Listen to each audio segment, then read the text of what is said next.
We all like to think of rugby as a simple game, don't we? Usually, the best team wins. There are no football-style transfer markets, and playing for your country is still the biggest honour in the sport. However, here in Wales, things are far from simple at the moment. In February, a star-studded team will be running out of the Millennium Stadium for the Six Nations, but underneath that pristine layer of excellence lies utter chaos. Ever since the Heineken Cup was thrown into doubt, nothing is certain in Wales. The four regions and the WRU can't come to an agreement on what competitions they should play in next season. The regions have agreed that they could join the English Premiership. The union says that it wouldn't sanction it. And all this has been played out in front of a backdrop of major disagreements over funding and player contracts. It's serious, and while those running the game and ah and sling the mud, those whose livelihoods and careers depend on it have been acting. Of a potential Welsh first 15, the majority are either already abroad or have signed for next season.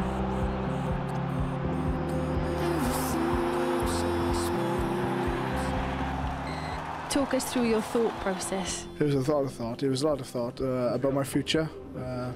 Unfortunately, with the current situation here in Wales, it's, you can't secure long-term futures with the clubs at the moment, and that's what I want. I want to look after my family and my career, really. At the moment, Wales is blessed with talent, serious talent. But what does it mean for the future of the game if that talent is playing in a faraway land?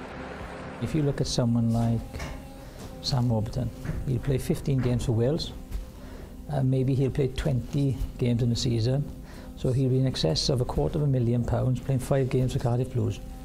Now, you tell me, is that value for money for the regions? No, it's not. There's a huge closeness and connection between the stars, who still coach their village teams, who are still walking around the villages where they were brought up, and the rugby public. And if that link is broken, I think it's a gamble as to whether, with the Swans and Cardiff City and football doing so well, whether or not the rugby will continue to be the heart and soul of Welsh communities. The fans now are getting more and more frustrated with the way the game is being handled in Wales. The national game, they feel, appears to be ignoring its roots. What point did it get in this crisis that you guys felt the need to protest publicly? To the point where the regions are being totally neglected. We need a professional tier of rugby in Welsh rugby. What's the solution, do you think? What would you like to see happen in the long run? Either we get the funding necessary to carry on, or we go and join the Aviva Premiership. It's the only way forward right now. And would you like to see that happen? What, join the Aviva Premiership? The way things are going right now, yes. While the players still toil away in the Rabo, those at the coalface have been attempting to run their organisations in an uncertain climate. It's something that's spoken about almost every day, and it's in the media, and it's inevitable that players are going to chat about it. You hope that it doesn't affect performance, but ultimately, you've got players who are off contract in 5 months' time, and they want to stay, I believe, but they're currently unsure about the future of the game here in Wales.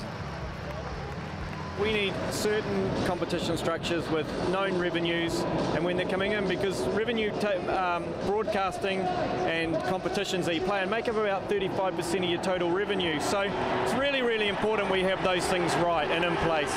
On Monday, the WRU proposed a new participation agreement. Since then, both the regions and the union have reportedly been competing to sign up the same star players for next season. There appears to be no end in sight for the Welsh rugby crisis that's engulfing the game.